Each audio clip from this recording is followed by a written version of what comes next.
पता क्या होता है बाहर ना, वैसे बाहर और ज्यादा गर्मी है। चलो क्लास,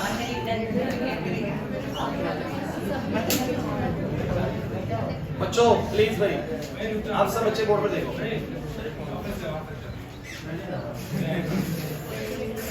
चले ना, बीच में मैं टाइम दूंगा इसको करने का, ठीक है? अब आने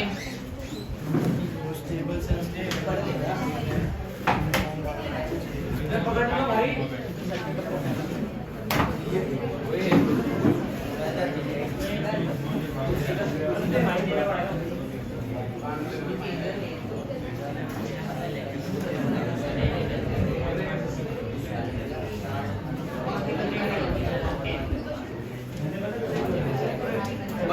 बच्चों बोर्ड पे भाई प्लीज, अब जो सिखाऊंगा ना, बस रुक जाओ।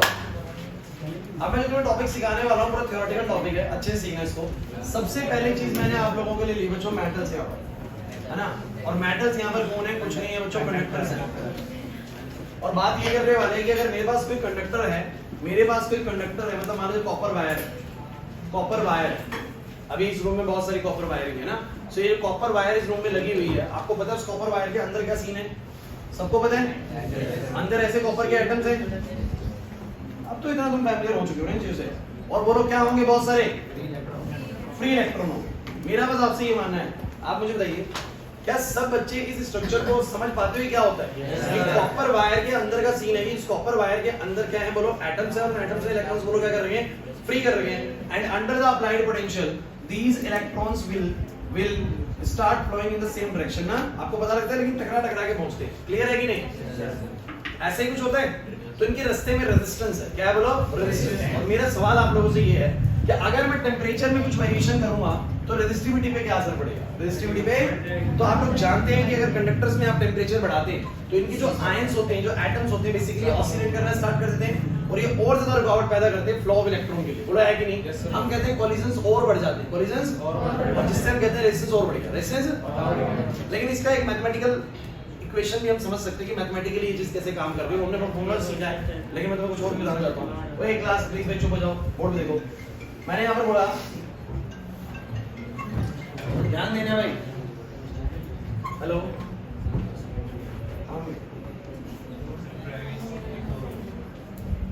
हनी से मंगा लो कि या फिर 7:30 बजे तक का वेट कर लो, मैं आ जाऊंगा।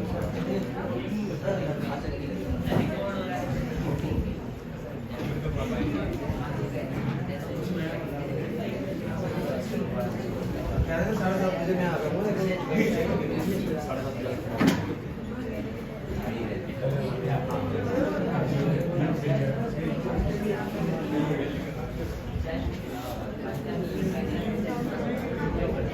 बच्चों प्लीज बोर्ड में देखना है आप लोगों को। बहुत जरूरी बात बताने वाला हूं, ध्यान से सुनिएगा। मैंने आप लोगों को ये बोला कि with the increase in temperature, अगर मैं टेम्परेचर बढ़ाऊंगा तो number of the collisions increases. जो कोलिजन्स के नंबर है वो क्या हो जाएंगे? बढ़ जाएंगे। कोलिजन्स ज्यादा होने स्टार्ट हो जाएंगे एंड हेंस रेजिस्टिविटी बोलो क्या हो जाएगी? इंक्रीज हो जाएगी for the metals, for the conductors ना। तो ये बात समझ में आती है, लेकिन इसका मैं आपको मैथमेटिकल रीजन बताता हूं। क्या तुम लोगों ने अभी भी रेजिस्टिविटी का फार्मूला पढ़ा है? रेजिस्टिविटी का फार्मूला बोलो क्या होता है? M(N)(E)² ताउ। बोल गए?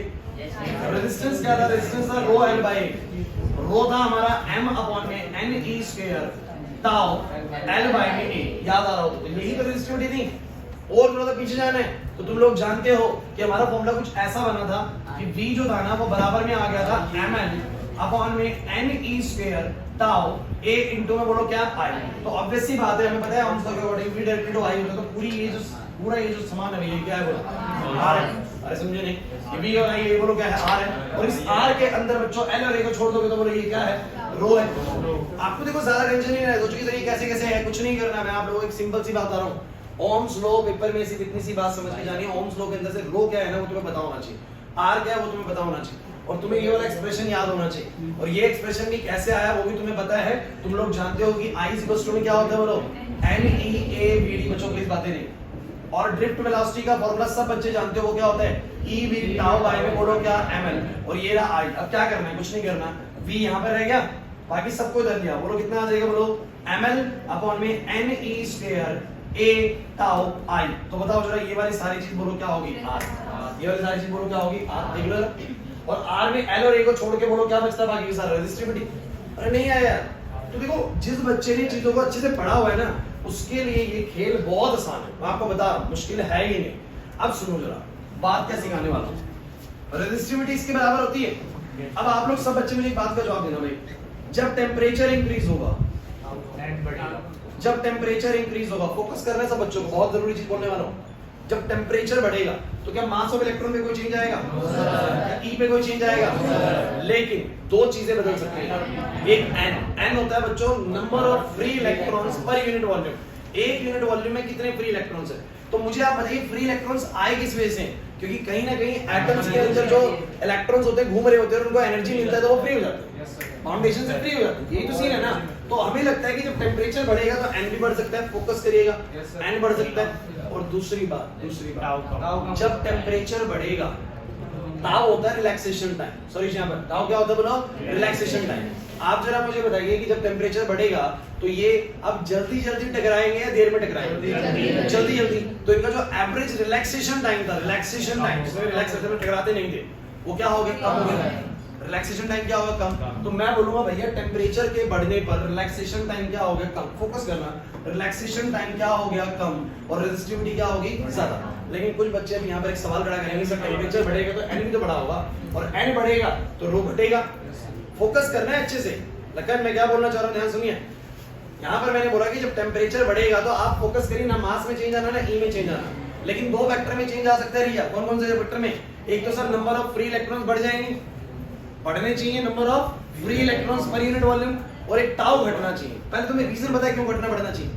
टेम्परेचर में जो इंक्रीमेंट होता है ना वो हमेशा टाउ के इनवर्स रिलेशन में होता है, पता है बात। क्योंकि जब टेम्परेचर बढ़ेगा तो रिलैक्सेशन टाइम घट जाएगा। टेम्परेचर के बढ़ने पर थर्मल एनर्जी बढ़ती है, जल्दी जल्दी टकराती है चीजें। जल्दी टकराने का मतलब रिलैक्सेशन टाइम क्या होगा, कम। सो मेरे को एक बात पता है कि जब टेम्परेचर बढ़ा तो एन बढ़ेगा टाउ घटेगा। अब यार एक फैक्टर बढ़ रहा है, एक घट रहा है, तो इसके बढ़ने की वजह से ये घटी, उसके घटने की वजह से बढ़ी, क्योंकि इनवर्स रिलेशन है। तो लगना चाहिए कोई चेंज नहीं आना चाहिए, बट मैं तो कह रहा हूं रेजिस्टिविटी इंक्रीज करती है। तो भैया एक पूरी बात सुन लीजिए, पूरी बात सुन लीजिए, सुनना अच्छे से।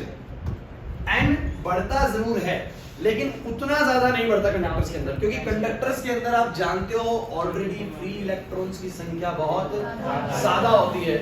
ऑलरेडी मेटल्स अपने बहुत इलेक्ट्रॉन्स फ्री कर चुके होते हैं, तो टेम्परेचर के बढ़ाने पर कोई खास बहुत बड़ा चेंज, समझिए इस बात को। एन बढ़ता जरूर है, फोकस करिएगा। एक फैक्टर बढ़ा है, एक फैक्टर बोलो क्या हुआ है, घटा है, और दोनों की वजह से अलग अलग इंपैक्ट पड़ेगी। एक की वजह से बढ़ेगा, एक की वजह से क्या होगा, घटेगा। लेकिन ये थोड़ा है कि बराबर चेंज आएगा दोनों की वजह से, समझो। तो जो चीज घटी है ना उसका इंपैक्ट ज्यादा बड़ा है हमारे रेजिस्टिविटी पे, इसलिए हमारी नेट रेजिस्टिविटी बोलो क्या हो रही है, बढ़ रही है। नेट रेजिस्टिविटी बोलो क्या हो रही है, बढ़ रही है। मतलब मैं ये कह सकता हूँ कि टेम्परेचर के बढ़ने पे एन में उतना बड़ा चेंज नहीं आता, नंबर ऑफ फ्री इलेक्ट्रॉन्स बहुत ज्यादा नहीं बढ़ते, लेकिन रिलैक्सेशन टाइम जो बहुत कम हो जाता है, क्योंकि बहुत सारे फ्री इलेक्ट्रॉन टकराना बहुत जल्दी शुरू कर देते हैं। तो रिलैक्सेशन टाइम बहुत इंक्रीज हो जाता है, जिसके कारण रेजिस्टिविटी बोलो क्या होती है, इंक्रीज कर जाती है। समझ नहीं आया तो आपके मन में ये थॉट आ सकता है, या फिर मान लो सीबीएसई एग्जामिनर आपसे एक नंबर का क्वेश्चन कर सकता है कि जब मैं टेम्परेचर बढ़ा रहा हूं तो number of free charge carriers एक यूनिट वॉल्यूम में बढ़ने चाहिए, फिर रेजिस्टिविटी घटी क्यों नहीं, बढ़ कैसे गई है ना। तो क्योंकि ये बड़े हैं तो वो घटने ही चाहिए थी। तो आप कहेंगे कि देखिए जो रिलैक्सेशन टाइम में जो डिक्रीमेंट है वो बहुत बड़ा डिक्रीमेंट देखने को मिलता है ना। जो रिलैक्सेशन टाइम में बहुत ज्यादा कम हो जाता है, जिसकी वजह से रेजिस्टिविटी क्या होती है, बढ़ जाती है। अरे नहीं आया ऐसा, है ना। तो हम क्या बोलेंगे, with the temperature increase relaxation time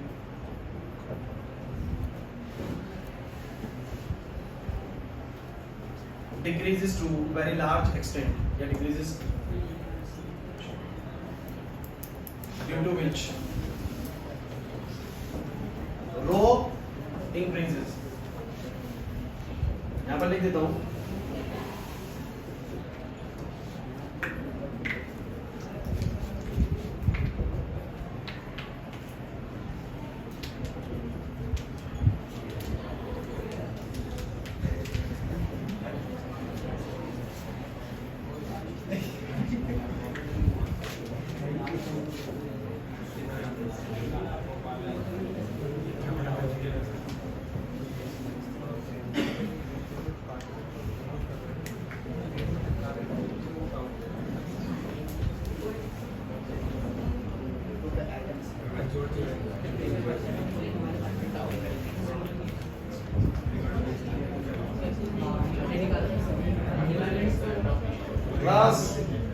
please भाई प्लीज बोर्ड में लिखे हुए। मैंने क्या बोला? मैंने बोला with the decrease in temperature, जब टेम्परेचर बढ़ेगा रिलैक्सेशन टाइम क्या हो जाएगा? रिलैक्सेशन टाइम घट जाएगा। आपको समझ में नहीं आता? और जब ये घटेगा तो रेसिस्टिविटी क्या होगी? बढ़ेगी, है ना? और आप नीचे नोट करके लिख देते हैं कि there will be a minor change in the number of free electrons per unit volume. बहुत थोड़ा सा चेंज आता है and hence it has not major impact on the resistivity, जिसकी वजह से बहुत मेजर इंपैक्ट रेसिस्टिविटी में नहीं पड़ता। क्या सब बच्चे समझ गए रेसिस्टिविटी इसके वजह? अच्छा अब एक बार आ जाइए आप लोग इसके ऊपर सेमीकंडक्टर्स। ओए क्लास प्लीज भाई शोर बंद कर दो तुम लोग। अब सेमीकंडक्टर्स क्यों है कोई बताएगा? क्योंकि इनके पास समझो, इनके पास एक समस्या है। देखो सेमीकंडक्टर्स का मतलब ये होता है कि ये कंडक्टर मतलब इंसुलेटर जैसे तो नहीं है, थोड़ी बहुत कंडक्टिविटी शो कर देते हैं। अच्छा मुझे एक बात बताओ जरा बच्चों की, इंसुलेटर्स क्यों कंडक्टिविटी शो नहीं करते? इलेक्ट्रॉन्स नहीं होती, बातें तो हो चुकी है हमारे बीच में। और कंडक्टर्स क्यों करते हैं? क्योंकि इनके पास बहुत अच्छे फ्री इलेक्ट्रॉन्स होते हैं, बहुत भर के फ्री इलेक्ट्रॉन्स होते हैं। सेमीकंडक्टर्स इनके बीच में आते हैं, मतलब इनके पास फ्री इलेक्ट्रॉन तो होते हैं लेकिन उनकी संख्या बहुत कम होती है। मतलब कंडक्टिविटी शो तो करते हैं, इंसुलेटर से ज्यादा करते हैं और कंडक्टर से काफी कम करते हैं, तो इसलिए बीच में आते हैं। इनको बोलते हैं, बोलो क्या? सेमीकंडक्टर्स। मतलब बहुत ज्यादा फ्री इलेक्ट्रॉन इनके पास नहीं होते हैं और ये भी नहीं कह सकती बिल्कुल नहीं है। तो ऐसे सूरत हाल में बताओ जरा क्या होने वाला है हमारे रेजिस्टिविटी के साथ। सो गाइस मुझे बात करनी कोशिश करें, रेजिस्टिविटी क्या होती है? 1/m, sorry m/m and e square tau. अब आप लोगों को एक बात सोचिए, अगर टेम्परेचर बढ़ेगा, भले ही मेरे एटम्स ऑसिलेट करें, बट मैं फिर भी कहूंगा कि कोलिजन में कोई बहुत बड़ा चेंज आने वाला है, क्योंकि फ्री इलेक्ट्रॉन से नहीं है। समझो इस बात को। अरे टकराएगा कौन? इलेक्ट्रॉन ही तो ना, तो इलेक्ट्रॉन तो बहुत ज्यादा है ही नहीं। समझो इस बात। देखो आप ही कहेंगे सर टेम्परेचर बढ़ेगा तो रिलैक्सेशन टाइम कम होना चाहिए, मानता हूं बिल्कुल, लेकिन किसका रिलैक्सेशन टाइम होना चाहिए? इलेक्ट्रॉन्स का। और यहाँ बहुत ज्यादा फ्री इलेक्ट्रॉन्स, तो यहाँ टेम्परेचर बढ़ाने से एक फायदा होने वाला है कि जब मैं टेम्परेचर बढ़ाऊंगा तो मेरे n बढ़ जाएंगे। क्या बढ़ जाएंगे बोलो? तो इस बार n में बहुत ड्रास्टिक चेंज आने वाला है, बड़ा चेंज आने वाला है। और n बढ़ेगा तो रेसिस्टिविटी बोलो क्या हो जाएगी? घट जाएगी। टाउ में क्यों चेंज नहीं आएगा? बिकॉज़ बहुत ज्यादा फ्री इलेक्ट्रॉन है ही नहीं, तो रिलैक्सेशन टाइम की हमें बात भी नहीं करनी चाहिए। अरे जब है ही नहीं फ्री इलेक्ट्रॉन तो टकराएगा कौन ना? समझो कोलिजन कैसे बढ़ेंगे? हमारा मेन पिछले वाले में क्या रीजन था कि टेम्परेचर के बढ़ाने पर क्या बढ़ गए? कोलिजन बढ़ गए। अरे यार टेम्परेचर बढ़ाओगे कोलिजन कहां से बढ़ेंगे? पहले तो इलेक्ट्रॉन ही बहुत ज्यादा नहीं है, क्लियर होता है। तो यहाँ फायदा होता है टेम्परेचर बढ़ाने से। क्या फायदा होता है कि जब टेम्परेचर बढ़ते हैं तो यहाँ पर फ्री इलेक्ट्रॉन्स की संख्या क्या हो जाएगी? बोलो फ्री इलेक्ट्रॉन्स की संख्या बढ़ जाएगी। और जब फ्री इलेक्ट्रॉन्स की संख्या बढ़ जाएगी तो मैं ये कहूंगा ये मोर कंडक्टिंग हो जाएंगे। क्या हो जाएंगे? बोलो मोर कंडक्टिंग। यहाँ पे बोलूंगा कि रेसिस्टिविटी क्या हो जाएगी? घट जाएगी। ध्यान रखना मेरा उल्टा आंसर चलने वाला है। कंडक्टर्स के लिए बोलूंगा टेम्परेचर बढ़ाने पर रेसिस्टिविटी क्या होती है? बढ़ती है, और सेमीकंडक्टर्स के लिए टेम्परेचर बढ़ाने पर रेसिस्टिविटी क्या होती है? घटती है। और दोनों में उल्टा रीजन है। उसमें बोलते हैं कि उसमें टाउ घट जाता है इससे रेसिस्टिविटी बढ़ जाती है, इसमें टाउ में कोई ड्रास्टिक चेंज नहीं आता बिकॉज़ फ्री इलेक्ट्रॉन्स है ही नहीं। यहाँ पर बोलो क्या होता है? n बहुत ज्यादा बढ़ जाता है, जिसके कारण बोलो रेसिस्टिविटी क्या होती है? घट जाती है। सो बोलेंगे n बढ़ेगा और ये घटेगा। नहीं यार उसमें सो हम बोलेंगे विद इंक्रीज इन टेम्परेचर। समझ नहीं आया? With increase in temperature number of free electrons per unit volume increases and hence resistivity decreases। निकल क्या डाउट आ रहा था? जैसे n बढ़ गए तो इलेक्ट्रॉन फ्री। देखो बात पता है क्या है, अगर हम यहाँ पर आप ना यहाँ पर कैलकुलेशन इस हिसाब से कर ही नहीं सकते कि किसी एक में ही कुछ हो रहा है, लेकिन ये जरूर सोच सकते हो कि किसी एक चीज का जो चेंज है ना वो ज्यादा बड़ा है किसी दूसरी चीज के मुकाबले। अब आप खुद एक सिनेरियो लगाओ, बच्चों सब बच्चे में टेबल लेना बंद करो। समझो मेटल्स के पास ऑलरेडी फ्री इलेक्ट्रॉन्स, मेटल्स के पास ऑलरेडी फ्री इलेक्ट्रॉन्स बहुत सारा है, तो मैं जब टेम्परेचर बढ़ा दूं तो किस चीज के बढ़ने के चांस ज्यादा है? इलेक्ट्रॉन्स के, फ्री इलेक्ट्रॉन्स के बढ़ने के या कोलिजन के बढ़ने? तो मुझे दिखता है टाउ में चेंज आने के चांसेस ज्यादा है और n में चेंज आने के चांसेस क्या है? कम। या बोलूंगे n में थोड़ा ही चेंज आएगा और टाउ में बड़ा। तो टाउ में जब बड़ा चेंज आने वाला है, चेंज कैसा आता है बोलो? टाउ में टाउ हमेशा घटता है, टेम्परेचर बढ़ने पर टाउ क्या होता है बोलो? घटता है। तो बेसिकली रेसिस्टिविटी क्या होगी? बढ़ेगी। लेकिन जब मैं सेमीकंडक्टर के केस में है तो मेरे को पता है, देखो बच्चों चेंज दोनों चीजों में आ रहा है, n में भी आ रहा है, टाउ में भी आ रहा है। मैं लेकिन उस फैक्टर को पकड़ के बैठा हूं जिसमें क्या आ रहा है बोलो? बड़ा चेंज। तो मुझे बताओ जब सेमीकंडक्टर में टेम्परेचर बढ़ा तो आपको क्या लगता है जिसके पास फ्री इलेक्ट्रॉन्स हैं ही नहीं, बहुत कम फ्री इलेक्ट्रॉन्स हैं, अब उसमें किस चीज के बढ़ने के चांसेस ज्यादा है? या कौन सी चीज ज्यादा बढ़ेगी बोलो? n बढ़ेगा या टाउ बढ़ेगा? n में टाउ घटेगा बेसिकली। तो n बढ़ेगा या टाउ घटेगा? तो बोलेंगे n ज्यादा बढ़ेगा और टाउ बेसिकली कम ही घटेगा, क्योंकि टाउ तो भैया तब घटना चाहिए ना जब यहाँ पर फ्री इलेक्ट्रॉन्स हो। बहुत ज्यादा फ्री इलेक्ट्रॉन्स, तो हम उस फैक्टर को कंसीडर कर रहे हैं जिसमें चेंज कैसा आ रहा है, बड़ा चेंज आ रहा है। चेंज कैसा आ रहा है बोलो, बड़ा। तो सेमीकंडक्टर के केस में एन में चेंजेस बड़े देखने को मिलते हैं और कंडक्टर के केस में ताऊ में चेंजेस बड़े देखने को मिलते हैं। और चेंजेस कैसे होते हैं, तो आपको पता है टेंपरेचर के बढ़ने में ताऊ घटता है और एन बेसिकली क्या होता है, बढ़ता है। अरे नहीं आया इसमें, इस बात को दिमाग में सेट करने की कोशिश करें, बड़ा इजी है भाई, फोकस करो। मेटल्स थ्योरेटिकली समझ लो यार, जरूरी नहीं मैथमेटिकली, थ्योरेटिकली समझ लो। मेटल्स के पास ऑलरेडी बहुत सारा फ्री इलेक्ट्रॉन है, टेंपरेचर जैसे बढ़ाऊंगा कोलिजन बढ़ जाएगी, नहीं बढ़ जाएगी। सेमीकंडक्टर्स में कोलिजन नहीं बढ़ पाएगा टेंपरेचर बढ़ाने में, क्यों? क्योंकि फ्री इलेक्ट्रॉन है ही नहीं। फायदा हो जाएगा लेकिन यहाँ पर टेंपरेचर बढ़ाने से क्या, टेंपरेचर बढ़ाऊंगा तो फ्री इलेक्ट्रॉन्स की संख्या बढ़ जाएगी। फ्री इलेक्ट्रॉन्स की संख्या बढ़ जाएगी तो ऑब्वियस सी बात है वो ज्यादा कंडक्टिंग हो जाएगी, मतलब रेसिस्टिविटी क्या हो जाएगी, कम हो जाएगी। नहीं आया। Same applies to insulators. Insulators भी ऐसा हो सकता है कि टेम्परेचर के बढ़ाने पर, अब आप लोग इसको सोच के बताओ, हाँ आप इसको सोच के बताओ, इसके बाद फ्री इलेक्ट्रॉन नहीं है और टेम्परेचर बढ़ाने पे कोलिजन बढ़ जाएगा, सवाल ही पैदा नहीं होता। तो वही तो मैं कह रहा हूँ, ताऊ में कोई बहुत बड़ा चेंज आने वाला, लेकिन there will be a possibility कि इंसुलेटर भी अपने इलेक्ट्रॉन्स बोलो क्या कर दे, लूज कर दे। मैंने आपको बोला है कि इंसुलेटर भी एक टाइम पर आके अपनी स्ट्रेंथ को तोड़ता है, बन सकता है। भूलिए मत पहला चैप्टर, लेकिन आप लोग ज्यादा सोचिए मत उस बात को। आप बस ये सोचिए कि जिसके पास फ्री इलेक्ट्रॉन्स ही नहीं, उसके रिलैक्सेशन टाइम की बात ही नहीं होनी चाहिए। तो सो क्या हो सकता है टेम्परेचर बढ़ने पे, फायदा ही हो सकता है। क्या बोलो, टेम्परेचर बढ़ने पर कुछ फ्री इलेक्ट्रॉन्स आ सकते हैं और जैसे फ्री इलेक्ट्रॉन्स आएंगे कंडक्टिविटी बढ़ेगी और रेजिस्टिविटी घटेगी। सो सेमीकंडक्टर का इसका आंसर सेम होगा विद इंक्रीज इन टेम्परेचर। समझ नहीं आ रहा है तुम्हें topic? With increase in temperature, number of free electrons per unit volume increases and hence density. बिल्कुल सेम छाप दो यार।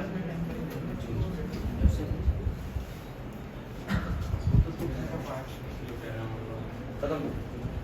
ठीक, सेम। कुछ नहीं पहले बड़ा? बढ़ गया। Last, electrolytic solutions. बच्चों एक बात बताओ, अभी तुम केमिस्ट्री में ना इलेक्ट्रोकेमिस्ट्री चैप्टर पढ़ रहे होंगे और इलेक्ट्रोलाइटिक सॉल्यूशंस के अंदर तुम लोगों ने पढ़ा है, मान लो कि मेरे पास सॉल्यूशंस है इस तरीके के, है ना? एक बात पे ध्यान देना सब बच्चे, ये मेरे पास कोई इलेक्ट्रोलाइटिक सॉल्यूशन है, एक ही सेल ले रहा हूं उसमें। अरे इलेक्ट्रोलाइटिक सॉल्यूशन क्या, तुम इसको बैटरी मान लो ना, अपनी गाड़ी की बैटरी मान लो। ठीक है, आज गाड़ी की बैटरी के लिए तुम्हें पता है 1 रोड ये दी, 1 रोड ये दी, ठीक है। एक रोड पे आपको पता है माइनस चार्ज इकट्ठा, एक रोड पे बोलो क्या है, प्लस। मतलब एक साइड में बहुत सारा माइनस एक्युमुलेशन है, एक साइड में बहुत सारा प्लस। अब जो बच्चे इलेक्ट्रोकेमिस्ट्री पढ़ रहे हैं उनके लिए बात सोचनी बिल्कुल ही मुश्किल नहीं है कि एक साइड में माइनस एक साइड में प्लस क्यों है। अरे अंदर कोई रिएक्शन हुआ जिसकी वजह से एक साइड पे इलेक्ट्रॉन्स लॉस हुए, एक साइड पे इलेक्ट्रॉन्स क्या होंगे, मतलब रेडॉक्स रिएक्शन टाइप का, एक रिडक्शन हुआ है, ऑक्सीडेशन हुआ है, एक साइड इलेक्ट्रॉन्स लॉस हो रहे हैं, एक साइड इलेक्ट्रॉन्स क्या हो रहे हैं, गेन। एक साइड में माइनस चार्ज, एक साइड में बोलो क्या प्लस चार्ज। तो बच्चों होता क्या है कि अरे बाहर का सर्किट तो कौन पूरा करता है, इलेक्ट्रॉन्स। बाहर तो इलेक्ट्रॉन चलते हैं और करंट बन जाता है, बदल जाता है, लेकिन अंदर का सर्किट कौन पूरा करता है, अंदर का सर्किट कौन पूरा करता है। जैसे मानो तुमने जिंक सल्फेट लिया हुआ है, जिंक सल्फेट लिया हुआ तो अंदर होगा सल्फेट 2 माइनस आए, तो वो इलेक्ट्रॉन वहां आते हैं, एक ग्लास वो इलेक्ट्रॉन यहां आते हैं और अंदर सल्फेट इधर से इधर जाता है। देखिए किसी ने कहा है कि करंट बनने के लिए सर्किट में पूरे चार्ज का साइकिल चलना जरूरी है। उस साइकिल के लिए उसने ये नहीं कहा कि सिर्फ इलेक्ट्रॉन चले, उसने बोला चार्ज चलना जरूरी है। क्या चलना जरूरी बोला? तो बाहर के एक्सटर्नल सर्किट के अंदर चलते हैं इलेक्ट्रॉन और अंदर में कौन चलते हैं बोलो, आयंस। मैं आपको क्लियर बात कर देता हूं, आपकी गाड़ी में जो बैटरी लगी हुई है ना, उस बैटरी के बाहर तो तार लगी हुई जो भी है ना, तार में वायरिंग जो लगी है लाइट के साथ, बॉन्ड के साथ, है ना, सारी चीजें। तो उस वायर में तो बोलो क्या चल रहे हैं, इलेक्ट्रॉन, लेकिन वो साइकिल तो पूरी कर रहे हैं ना। अरे चक्कर पूरा लगाना पड़ता है इसको, चार्जेस को। तो बाहर तो चलते हैं बोलो कौन, बाहर का सर्किट कौन पूरा करते हैं, इलेक्ट्रॉन्स। अंदर का सर्किट कौन पूरा करते हैं, आयंस। मेरा बस आप लोगों से ये मानना है कि जो इलेक्ट्रोलाइटिक सॉल्यूशंस है इनके अंदर का रेजिस्टेंस, क्योंकि रेजिस्टेंस तो अंदर भी होगा। अरे फोकस करो, वायर में तो है, ऊपर वाली वायर में तो रेजिस्टेंस है, पढ़ चुके हैं पहले भी, लेकिन मैं कह रहा हूं इलेक्ट्रोलाइटिक सॉल्यूशन के अंदर जो रेजिस्टेंस है, आयन जब चलते हैं तो उनको भी रुकावट होती है। मेरा बस आपसे ये कहना है कि टेंपरेचर बढ़ेगा तो वो रुकावट बढ़ जाएगी और रुकावट घट जाएगी, रुकावट बढ़ जाएगी। सोचो जरा ध्यान से, टेंपरेचर बढ़ रहा है, देखिए बच्चों फ्लूइड्स की केस में क्या होता है, एक विस्कोसिटी का कांसेप्ट होता है। आपको पता होना चाहिए जब मैं टेंपरेचर बढ़ाऊंगा तो फ्लूइड पतला हो जाएगा। फ्लूइड क्या हो जाएगा, और जब फ्लूइड पतला हो जाएगा तो मेरे आयंस का फ्लो क्या हो जाएगा, फास्ट हो जाएगा। समझिए इस बात को, नहीं समझ पड़ेगी, नहीं आयंस कहां से बढ़ेंगे सर। अगर यहां पे कोई इलेक्ट्रोलाइट ले रहे हो तो मान लो ज्यादा होगा, तो इन आयन केस में यहां पर स्ट्रांग इलेक्ट्रोलाइट लिया हुआ है, ऑलरेडी डिसोसिएटेड सारा फिर आप केस ही बदल नहीं, केस नहीं, केस नहीं। यहां पर जो भी हम देखो, आप पहली बात तो सॉल्यूशन ले रहे हो इलेक्ट्रिसिटी के लिए ना, तो वीक इलेक्ट्रोलाइट वैसे भी आप नहीं लोगे। आप लोगे कौन सा इलेक्ट्रोलाइट बोलो? स्ट्रॉन्ग इलेक्ट्रोलाइट जो ऑलरेडी एसिड होगा, है ना। अब मेरी पूरी बात सुनो, मेरा ये मानना है कि टेम्परेचर जब बढ़ेगा तो लिक्विड हमारा पतला हो जाएगा, होगा कि नहीं होगा? है ना। अरे ये शहद गाढ़ा है, उसके अंदर से फ्लो बेसिकली आयंस का बोलो क्या होगा? कम होगा। मैं एग्जांपल के तौर पे बात कर रहा हूं, लेकिन अगर मैं टेम्परेचर बढ़ाऊंगा तो कोई चीज पतली होने लगेगी, यानी मैं कहूं कि साइंस की टर्म्स में विस्कोसिटी उसका घटने लगेगा, है ना। और विस्कोसिटी जब उसका घटने लगेगा, फोकस करो, तो बेसिकली आयंस का फ्लो क्या हो जाएगा? बढ़िया हो जाएगा। तो रेजिस्टिविटी घट गई है, कम हो गई? कम हो गई। टेम्परेचर बढ़ेंगे तो मेरे आयंस का फ्लो थोड़ा और फास्ट हो जाएगा लिक्विड के अंदर से, और रेजिस्टिविटी क्या हो जाएगी? घट जाएगी। तो कुल मिला के मुझे तो एक बात समझना है कि टेम्परेचर के बढ़ने पे सेमीकंडक्टर हो, चाहे इंसुलेटर हो, चाहे इलेक्ट्रोलाइटिक सॉल्यूशन, सबका रेजिस्टिविटी क्या होता है? घटता है। बस मेटल्स की केस में ऐसा होता है कि टेम्परेचर बढ़ने पर रेजिस्टिविटी क्या होता है?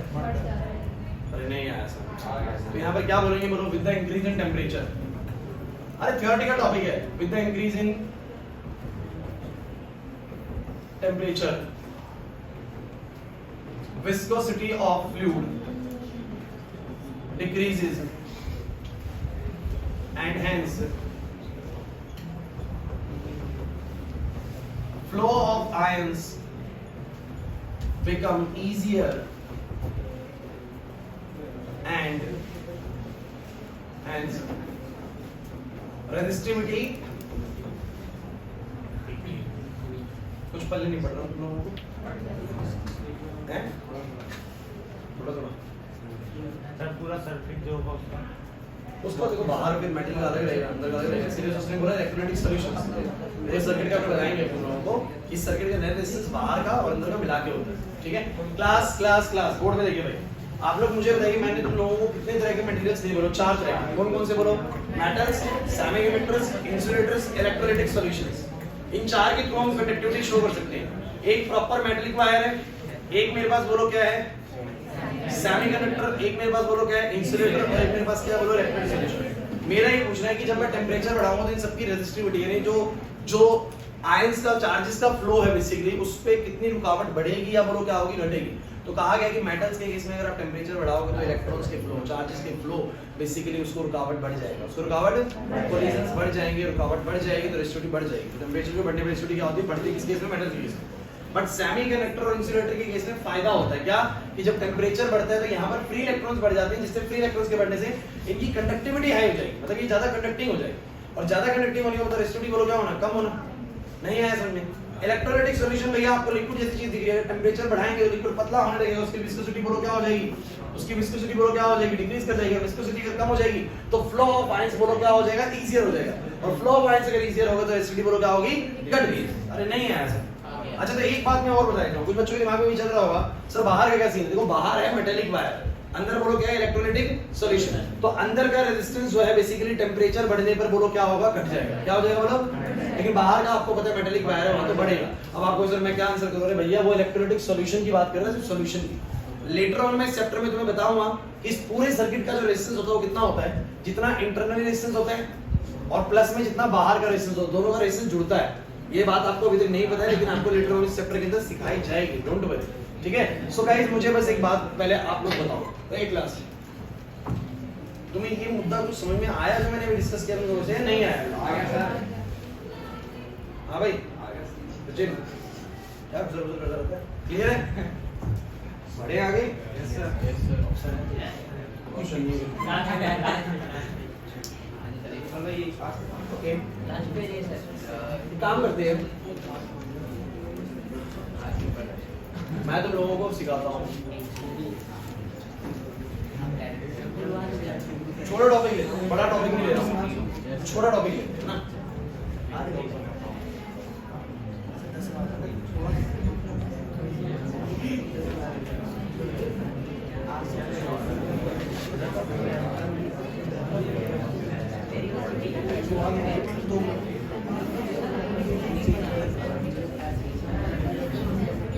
भाई मैं एक बात बोल देता हूँ, टॉपिक बहुत दमदार है, छोटा टॉपिक है लेकिन दमदार बहुत है और ये बहुत इंपॉर्टेंट टॉपिक है। फिजिक्स की नजर में दो चीजें अलग हैं और केमिस्ट्री की नजर में दोनों चीजें आप एक तरीके से लेके चल सकते हैं, बट फिजिक्स इनको अलग मान सकता है।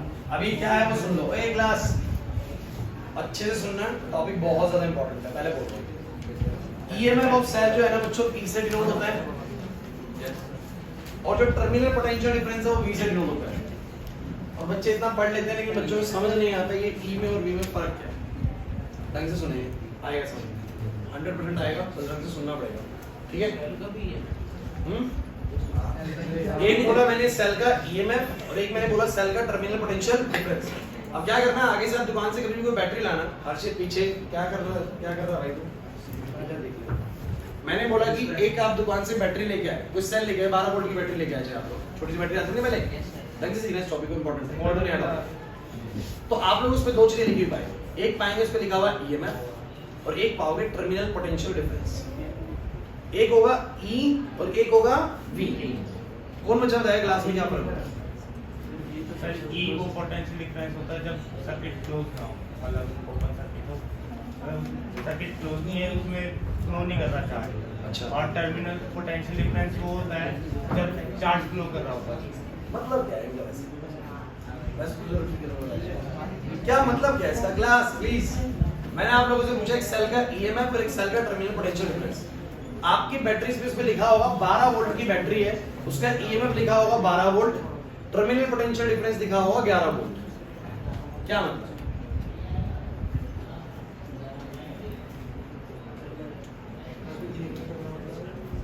नहीं पता? नहीं पता?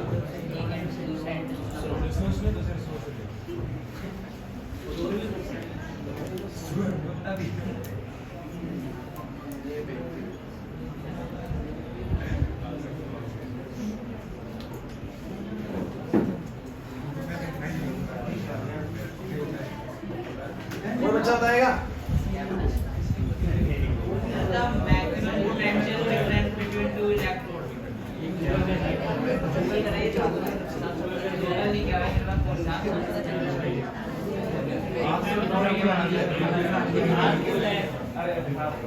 सुनो भाई, क्लास आप बोलो। सेल के जो इलेक्ट्रोड होते हैं ना उनके बीच में जो सर ये अरे इसको बता दे। मुझे पता है, बता भाई बता। जो सेल के जो इलेक्ट्रोड होते हैं ना उनकी जो मैक्सिमम पोटेंशियल डिफरेंस होती है उनके बीच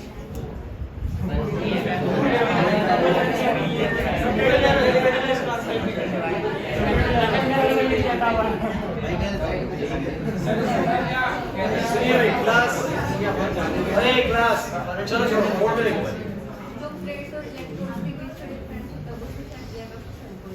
प्लेट्स और इलेक्ट्रोड्स के बीच का डिफरेंस, तो दोनों इलेक्ट्रोड्स के बीच का डिफरेंस को उसको ईएमएफ बोलेंगे। और बी और शायद जो इन दोनों के रोड है मतलब जो है वो भी प्रोटेक्टिव, इन दोनों में पोटेंशियल डिफरेंस होगा उससे चलो मैं थोड़ा समझाने की कोशिश करता हूँ, थोड़ा सा मुझे गड़बड़ है कुछ, ठीक है। अब मैं आपको समझाता हूँ, देखो भाई क्लास प्लीज, अब इस टॉपिक को ढंग से सीखने की कोशिश करना क्योंकि बहुत जरूरी बात है। पहले तो तुम्हें एक बात पता है कि V = में IR होता है, ये बात पता है? Yes sir. V = में IR क्या सीन होता है वैसे? थोड़ा 10 क्लास का भी यहाँ पर है, मैं उम्मीद करता हूँ तुम्हें थोड़ा बहुत तो पता होगा। जैसे कि मान लीजिए कि मैंने एक वायर के क्रॉस ना, अरे वायर के क्रॉस कई सारे डिवाइस लगा रखे, कई सारे मैंने लोड्स लगा रखे, एक R1, एक R2 और एक R3। ओए समझने की कोशिश करो। और यहाँ पर मैंने कुछ सप्लाई दी है, 220 वोल्ट की सप्लाई। बच्चों तुम लोग इतनी बात कर रहे हैं, क्या रीजन है? यहाँ पर मान लो 10 ओम का रेजिस्टेंस है, यहाँ पर 7 ओम का, यहाँ पर 5 ओम का। मैं कुछ बताऊंगा उसको ढंग से सुनना, उसके बाद तुम्हें ई और वी का डिफरेंस ना अगले 5 मिनट बहुत बड़े तरीके से समझ में आएगा और ये पेपर में आता है, ये भी ध्यान रखना, बहुत इंपॉर्टेंट है, बहुत ज्यादा इंपॉर्टेंट है। सो मैंने आप लोगों को बोला कि अच्छा इतना तो याद होगा ना कि अगर सीरीज में सारे रेजिस्टेंस लगे तो नेट रेजिस्टेंस कितना होगा? नेट कितना होगा बोलो? 10 + 7 + 5 बोलो कितना हो जाएगा? 22। और मैं बोलूंगा नेट करंट कितना होगा, तो आप बोलोगे नेट वोल्टेज अपॉन में रेजिस्टेंस, बोलो कितना आएगा? 10 एम्पीयर।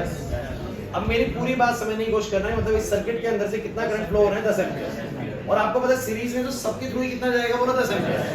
अब कुछ बहुत इंपॉर्टेंट बात, अगर 10 एम्पीयर का करंट यहां से भी जाना है, यहां से भी जाना है और यहां से भी जाना है, लेकिन आप समझिएगा ये आपने डिवाइसेस लगा रखे, मान लो यहाँ पर एसी है, यहाँ पर फ्रिज है, यहाँ पर टीवी है ना, अलग अलग लोड्स आपने सीरीज में लगा रखे और ये 220 वोल्ट की सप्लाई है। तो 220 वोल्ट की सप्लाई ये कहती है कि सबके पास कुछ ना कुछ वोल्टेज ड्रॉप होगी। ड्रॉप होने का मतलब हर कोई डिवाइस, हर कोई अप्लायंसेस अपने लिए कुछ ना कुछ वोल्टेज देगा, और वो कितने लेगा वो आपको समझना पड़ेगा कि सीरीज में सबके लिए करंट बोलो क्या चलेगा? सेम।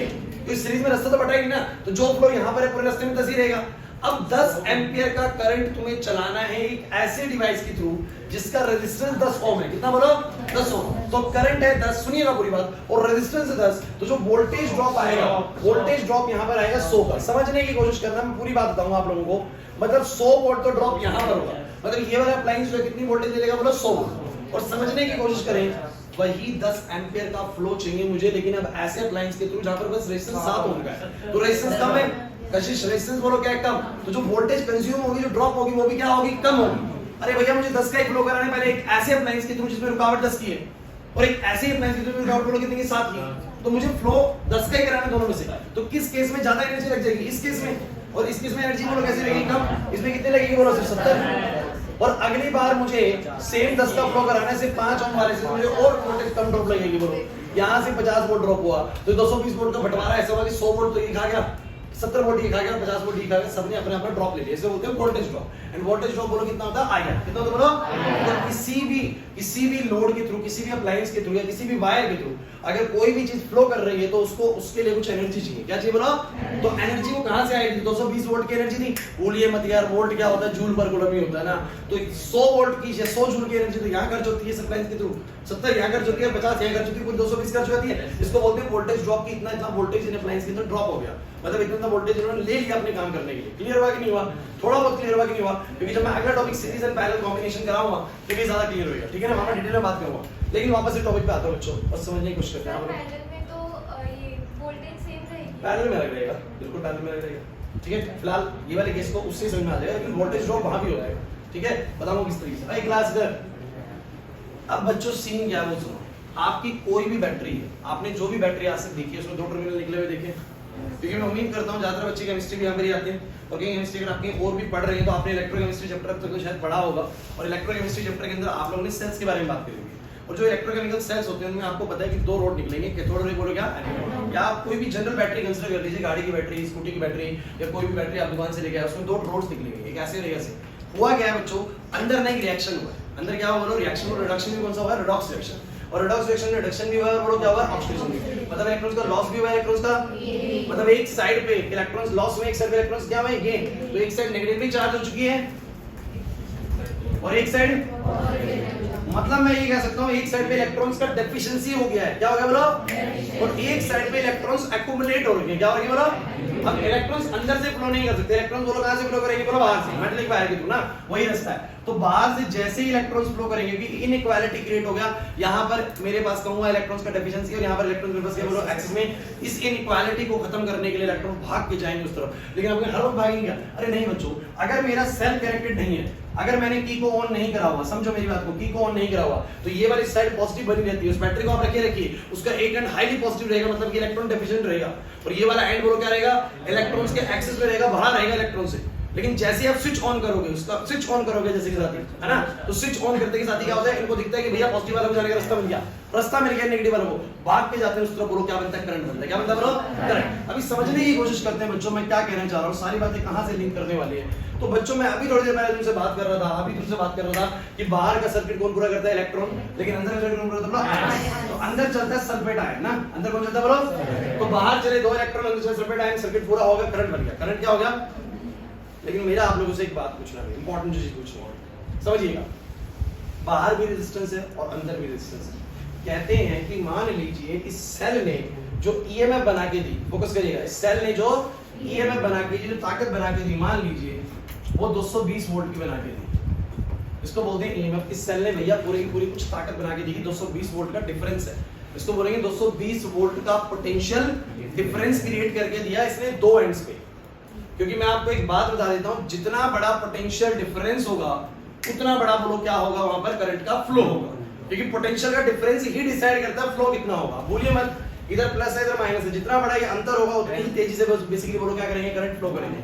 मैंने ये बात आप लोगों को डैम के एग्जांपल से बहुत बार बताई है कि एक जगह पे डैम में बहुत सारा पानी है और एक साइड पे बिल्कुल नहीं है, तो पोटेंशियल का अंतर, और जितना बड़ा ये डिफरेंस होगा उतना ही तेजी से बोलो क्या होगा? फ्लो होगा। फोकस करने की कोशिश करना, देखो सेट करो उसके बाद बीच में आ जाए, ठीक है। तो मैंने क्या कहा भाई, क्लास प्लीज, मैंने कहा कि मान लीजिए कि इसने 220 वोल्ट बना के दिया, लेकिन बच्चों कभी भी ये बैटरी जो है ना, सुन लीजिए, ये बाहर से ये बैटरी ना कभी भी मुझे 220 वोल्ट का काम करके नहीं देती। क्यों नहीं देती है? थोड़ा सा दिमाग लगाने की कोशिश करें बच्चों, थोड़ा सा दिमाग लगाने की कोशिश करें। बाहर एक रेजिस्टेंस है R और मैं ये कह रहा हूं कि ये प्लस माइनस यहाँ पर लगा हुआ है, सेल का ईएमएफ है 220 वोल्ट का, फोकस करेगा 220 वोल्ट का, लेकिन मुझे कभी भी बाहर जो काम मिला वो 220 वोल्ट का मिला ही नहीं। अब क्यों नहीं मिला जरा सोच के देखो। क्योंकि बच्चों एक बात बताओ, इसने 220 वोल्ट बनाया जरूर, लेकिन जो करंट फ्लो हुआ पूरे में फ्लो हुआ। और आपको नहीं लगता कि जब ये साइकिल पूरी यूं चली, जैसे कि मान लो करंट इस तरीके से चला तो यूं करके चलता है और ऐसे करके साइकिल, मतलब इस सेल के अंदर भी करंट बना और सेल के अंदर आयंस को चलने के लिए कुछ एनर्जी वहां भी खर्च हुई। अब ये मत भूलिए, इस सेल के अंदर भी अपना बोलो क्या है, एक इंटरनल रेजिस्टेंस है, बोला है कि नहीं? खुद का, अरे खुद के अंदर आयन चलने के लिए भी तो कुछ रुकावट है ना।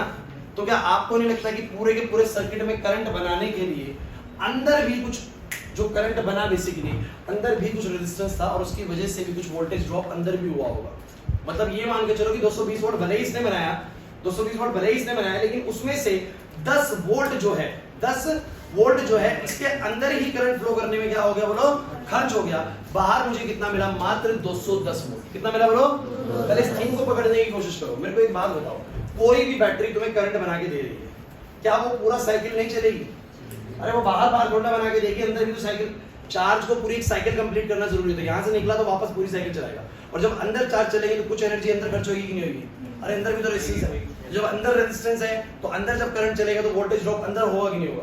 तो वोल्टेज ड्रॉप अंदर कितना होगा मान लेते हैं, फोकस करते हैं, मान लें प्लस है और ये बोलो क्या है, माइनस है। यहाँ से करंट चला, ये करंट चला और मैंने कुछ इमेजिनरी इस तरीके से मान रहा हूँ कि इंटरनल रेजिस्टेंस R है और वो करंट यूं करके यूं आया, फोकस करने के लिए आया, तो मैं कहूंगा कि भैया इसके सेल के अंदर ही एक वोल्टेज ड्रॉप होता है। सेल खुद अपने अंदर से करंट को चलाने के लिए कुछ वोल्टेज को अपने अंदर ही खर्च कर लेता है। तो जो मुझे बाहर इन रोड्स के अक्रॉस पोटेंशियल मिलता है, फोकस करिएगा, जो मुझे इन रोड्स के अक्रॉस पोटेंशियल डिफरेंस मिलता है वो मुझे कितना मिलता है? जितना E था उतना तो नहीं मिलेगा, फोकस करिएगा, जितना E था उतना तो कितना मिलेगा? तो मैं उसमें से कुछ घट जाएगा, उसमें से कुछ कितना घट जाएगा, फोकस करिएगा। पूरे सर्किट में कितना करंट चल रहा है? I, और वो I करंट ऐसे नहीं बाहर चलता है, वो अंदर से भी होता हुआ आता है, वो अंदर से भी, और जब अंदर से भी होता हुआ आएगा तो I करंट किसी R रेजिस्टर के थ्रू जाएगा, तो कितने का वोल्टेज ड्रॉप होगा? IR। कितने का बोलो? मैं बोलूंगा अंदर कितने का ड्रॉप होगा बोलो? IR का। तो जो मुझे V मिलेगा वो कितना मिलेगा बोलो? E माइनस में IR। What is this IR? This IR is the voltage drop, this IR is the voltage drop inside the cell, inside the cell. Cell के अंदर भी एक वोल्टेज ड्रॉप हो रहा है खुद के आयंस को चलाने के लिए, खुद का करंट अंदर से फ्लो कराने के लिए। तो मुझे जो बाहर मिलता है वो कभी भी पूरा नहीं मिल सकता। आपको बोलेंगे दुकानदार की बैटरी 220 वोल्ट की है, काम 220 का दे नहीं पाएगी। क्यों भाई? क्योंकि 5 से 10 वोल्ट को कहाँ खर्च कर देगी? अपने ही अंदर खर्च कर देगी। तो बाहर जो मिलेगा मुझे वो उससे कम ही मिलेगा। इसलिए इसको बोलते हैं टर्मिनल्स के अक्रॉस जो टर्मिनल्स के अक्रॉस जो पोटेंशियल डिफरेंस होता है वो V होता है, और जो टोटल सेल का ईएमएफ होता है वो क्या होता है बोलो? E होता है। अरे समझ नहीं आया? तो मुझे जो V मिलेगा हमेशा कितना मिलेगा बोलो? E माइनस में बोलो क्या? IR बोलो क्या है? This is the voltage drop inside the cell। और इसकी वजह से हुआ है R बताया, तो इसका R क्या बोलो? R है इंटरनल रेजिस्टेंस। मैं लिख देता हूँ, This is the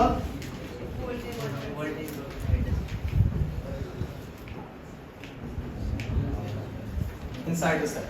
सो मैं ये बोल सकता हूँ ना कि जो मेरा टर्मिनल पोटेंशियल डिफरेंस होगा वो हमेशा ईएमएफ से बोलो क्या होगा? कम होगा। क्योंकि जो टर्मिनल्स के अक्रॉस मुझे पोटेंशियल मिलेगा, जो मुझे डिफरेंस यहाँ मिलेगा, जो मुझे काम करने के लिए बाहर के लिए मिलेगा, वो हमेशा टोटल ईएमएफ से बोलो क्या होगा? कम होगा। बिकॉज़ कुछ ना कुछ वोल्टेज ड्रॉप तो अंदर ही है ना। तो इसको मैं समझाने के लिए एक एग्जांपल लेता हूँ। मान लो भाई क्लास इधर, ये बाहर का रेजिस्टेंस 10 ओम का है बच्चों प्लीज, और ये 100 वोल्ट है।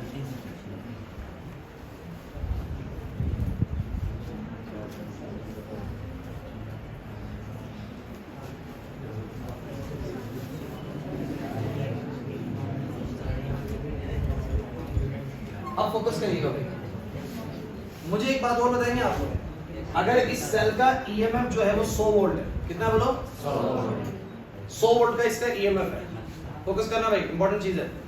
तो इस पूरे सर्किट का जो रेजिस्टेंस होता है, आप ये बोलेंगे एक तो बाहर का जो रेजिस्टेंस है वो तो है ही, बाहर का जो रेजिस्टेंस होता है और अंदर का सेल का भी खुद का रेजिस्टेंस है, वो बोलो क्या होता है इंटरनल रेजिस्टेंस। क्या होता है बोलो?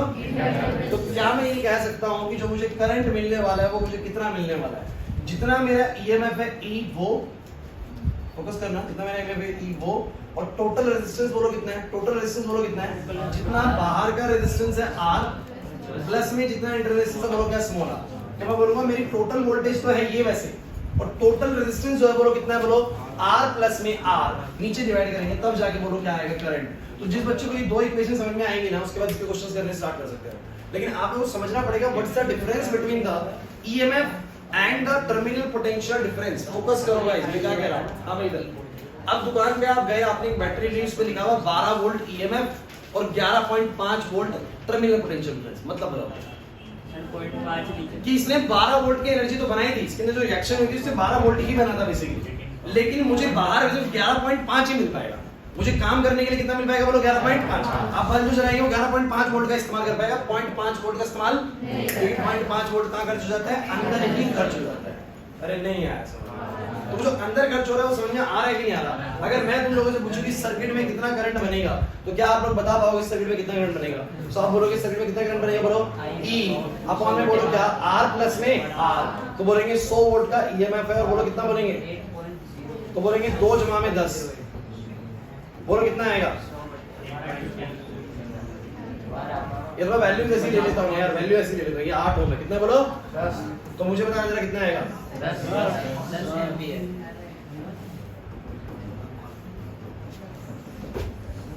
अच्छा एक बात बताओ, अगर आप लोग इंटरनल रेजिस्टेंस को कंसीडर ना करें, बच्चों प्लीज बोर्ड पे, अगर आप लोग इंटरनल रेजिस्टेंस को कंसीडर ना करते तो आंसर कितना आता? तो आता 100 बाय R, यानी करंट बनता कितना? 12 पॉइंट समथिंग। कितना बनता बोलो?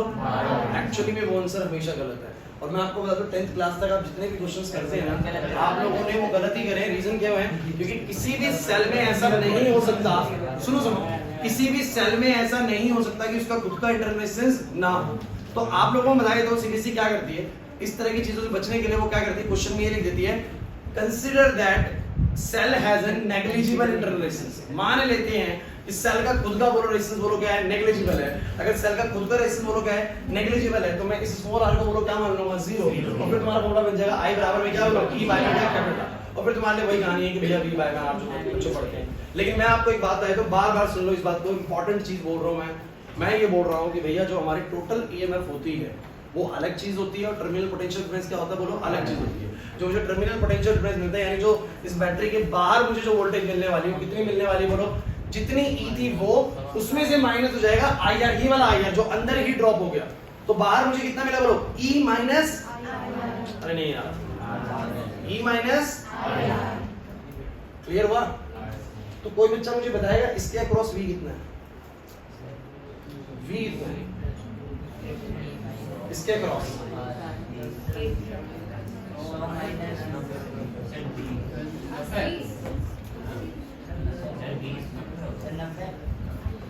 Current in circuit, find we.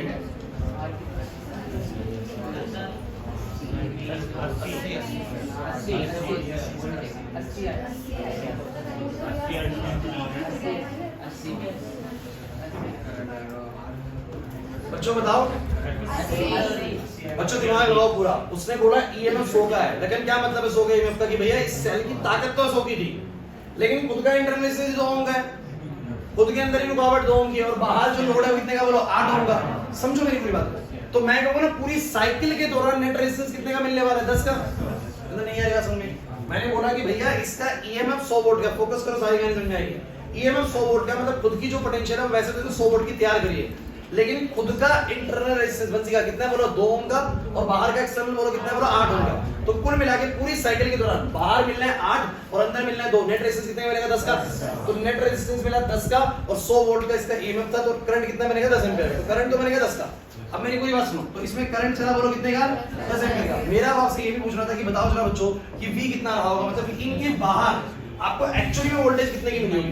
तो बोलेंगे E माइनस में बोलो क्या? आया। अरे भैया स्मॉल r क्यों भैया?